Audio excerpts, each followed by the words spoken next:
హితుణ్ణి చెయ్యాలి కనుక. వెళ్ళినవాడు చాలా గుంభనంగా మాట్లాడతాడు, ఎక్కడ బయటపడడం. రామా, నిన్ను ఇక్కడికి ఎందుకు తీసుకొచ్చానో తెలుసా? సీతా కళ్యాణం కోసమే తీసుకొచ్చా.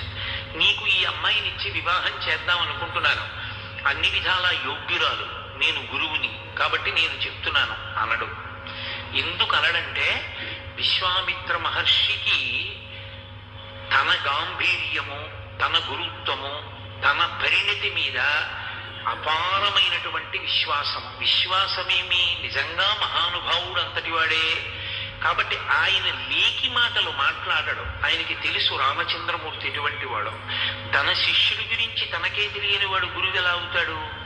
2 రెళ్ళు 4 ఎంత ఖచ్చితమో గురువు శిష్యుడిని అలా లెక్క కట్టుకోగలడు. కాబట్టి ఒక మాట అన్నాడు. ఆయన మనసులో భావన ఒకటి ఉంది. రామచంద్రమూర్తి వివాహం విషయంలో జోక్యం చేసుకుంటే, అంటే మళ్ళీ నరుడి కథగా మాట్లాడుతున్నాను నేను, అందుకని వివాహం అన్న మాట వాడుతున్నాను. రాముడి వివాహం విషయంలో తను జోక్యం చేసుకుంటే రాముడు అంగీకరించడన్న విషయం విశ్వామిత్రుడికి తెలుసు. ఎందుకని? రామచంద్రమూర్తి పరమ ధార్మికుడు, రాశీభూతమైన ధర్మము. తనకి ఎవరు భార్యగా ఉండాలో నిర్ణయించవలసిన వాడు తనని కన్న తండ్రి తప్ప అన్యులు కారు అన్నది ఆయన విశ్వాసం. అదే శాస్త్రీయం కూడా.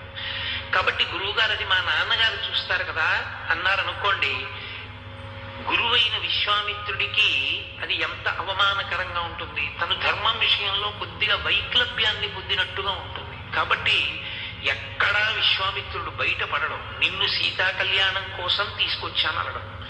క్షత్రియులకు అత్యంత ఇష్టమైనదేదో దానినే మిషగా పెడతాడు. నిజంగా కూడా సీతారామ కళ్యాణం జరగడం కోసమే వచ్చింది ఆ శివధనుస్సు.